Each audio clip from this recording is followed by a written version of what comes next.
पुत्रदा एकादशी। पुत्रदा एकादशी सावन शुद्धि एकादशी को मनाई जाती है। इस दिन भगवान जनार्दन की श्रद्धापूर्वक पूजा करनी चाहिए और व्रत रखना चाहिए।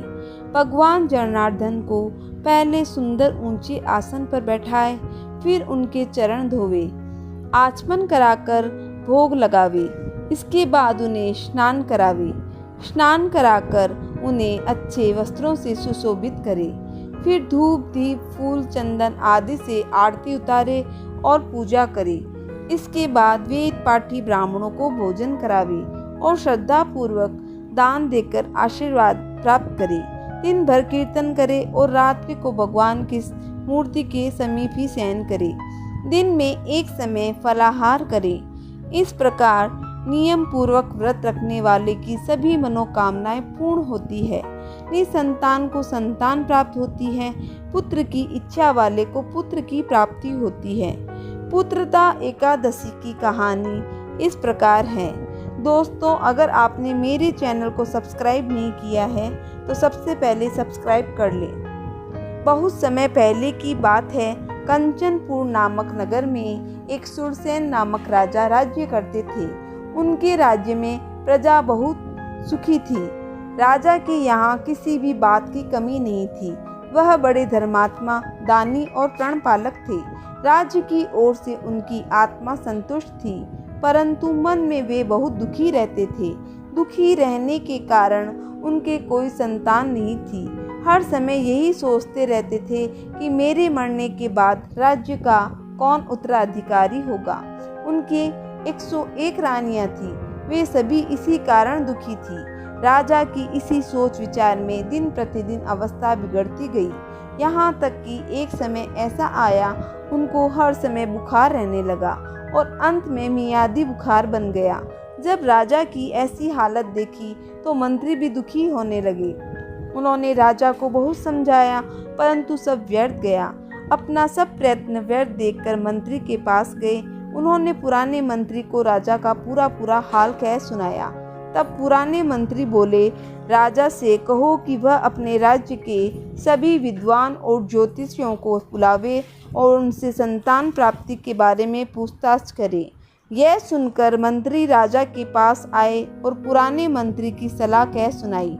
यह सुनकर राजा ने अपने राज्य में खबर फैला दी कि जितने भी राज्य में विद्वान पंडित और ज्योतिष है वे सब राज दरबार में हाजिर हुए। यह बात सुनकर सभी विद्वान राज दरबार में हाजिर हुए। तब राजा ने कहा, मैंने आपको जो आने का कष्ट दिया है इसका कारण यह है कि मेरे कोई संतान नहीं। अतः आपसे प्रार्थना है कि मुझे यह बताए कि मेरे संतान कब होगी।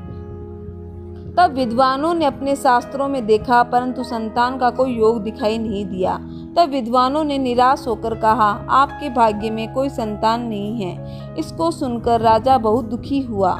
राजा को दुखी देखकर विद्वानों में सबसे वृद्ध विद्वान बोले, राजन, सावन मास के शुद्धि पक्ष में जो पुत्रदा एकादशी आती है उसको आप व्रत रखें। भगवान की पूजा करे, वेद पाठी ब्राह्मण को भोजन करावे, भिक्षुकों को दान दे, रात को भगवान की मूर्ति के समीप ही सोवे। हो सकता है कि आपके भगवान की कृपा से पुत्र का जन्म हो।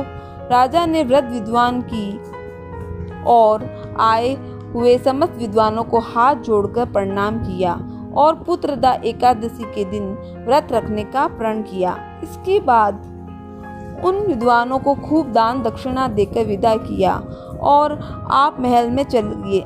महल में पहुंचते ही रानियां पूछने लगी। तब राजा ने रानियों से कहा, विद्वानों ने मुझे सावन मास की पुत्रदा एकादशी के दिन व्रत रखने को कहा है और बताया है कि भगवान की कृपा से पुत्र हो जाएगा। राजा की बात सुनकर सभी रानियां बोली, हम भी एकादशी के दिन व्रत रखेगी। इस बात को सुनकर राजा बहुत हर्षित हुआ। जब सावन मास की पुत्रदा एकादशी आई तब राजा ने रानियों सहित व्रत धारण किया और भगवान का भली प्रकार पूजन किया। दिन भर राजा और रानियों ने हरि कीर्तन किया, ब्राह्मणों को भोजन कराया और उन्हें अच्छी तरह से दक्षिणा देकर विदा किया। जब रात हुई तब राजा अपनी रानियों सहित जमीन पर ही अपनी इंद्रियों को वश में करके भगवान की मूर्ति के समीप ही सोया। रात को भगवान ने राजा को स्वप्न दिया और कहा, हे राजन, मैं तुम पर प्रसन्न हूँ। तुम्हारे प्रत्येक रानी से एक एक पुत्र होगा, अर्थात 101 पुत्र होंगे जो सुंदर, विद्वान और चरित्रवान होंगे। राजा की जब आंख खुली तो उसने अपनी रानियों को जगाया और स्वप्न का सारा हाल सुनाया। स्वप्न की बात को सुनकर रानियां बहुत प्रसन्न हुई। दूसरे दिन सुबह होते ही राजा ने बहुत सा दान दिया, भिखारियों को भरपेट भोजन कराया। कुछ समय के बाद राजा की प्रत्येक रानी के गर्भ से एक एक पुत्र उत्पन्न हुआ, जिनका रूप चंद्रमा के समान उज्जवल था। राजा ने पुत्र उत्पन्न होने की खुशी में खूब हीरे जवाहरात दान दिए, ब्राह्मणों विद्वानों को सुंदर सुंदर भोजन कराया, दान देकर आशीर्वाद प्राप्त किया। इसके अलावा उसने राज्य में घोषणा करा दी कि हर एकादशी को सारी जनता व्रत रखे, विद्वानों का आदर करे, क्योंकि मेरे 101 पुत्र जो आज आंगन में खेल रहे हैं, यह एकादशी की व्रत का ही फल है। पुत्रों के पैदा हो जाने के बाद राजा के सब दुख दूर हो गए। राजा रानी सुखपूर्वक राज्य करने लगे। दोस्तों, पुत्रदा एकादशी की एक कहानी और है, वो इस प्रकार है। बहुत पुराने समय की बात है कि माहिष्मती नगर में महोजित नाम के राजा राज्य करते थे। राजा बड़े धर्मात्मा, दानी और न्यायप्रिय थे, परंतु उनके कोई संतान नहीं थी। राजा इसी कारण दुखी रहते थे। इस दुख से दुखी होकर राजा ने अपने राज्य के ऋषियों को बुलाया और संतान प्राप्त करने को उपाय पूछा। तब लोमश ऋषि ने बताया कि तुमने पिछली साल सावन की पुत्रदा एकादशी को एक गाय को अपने तालाब में पानी पीने से हटा दिया था, अतः उसी के श्राप से आपके कोई संतान नहीं हुई। इसी श्राप से बचने के लिए उसी पुत्रदा एकादशी को तुम नियम पूर्वक व्रत रखना और जागरण करना, तो तुम्हारा पाप दूर हो जाएगा और तुम्हारे पुत्र उत्पन्न होगा। ऋषि की बात सुनकर राजा ने रानी सहित एकादशी का व्रत रखा। व्रत के प्रभाव से 9 महीने के पश्चात ही रानी के एक पुत्र रत्न को जन्म दिया। पुत्र पाकर राजा रानी सुखपूर्वक रहने लगे। जब प्रजा को इस बात का पता लगा तो वह भी इस व्रत को रखने लगे। इस प्रकार समस्त प्रजा आनंद पूर्वक रहने लगे।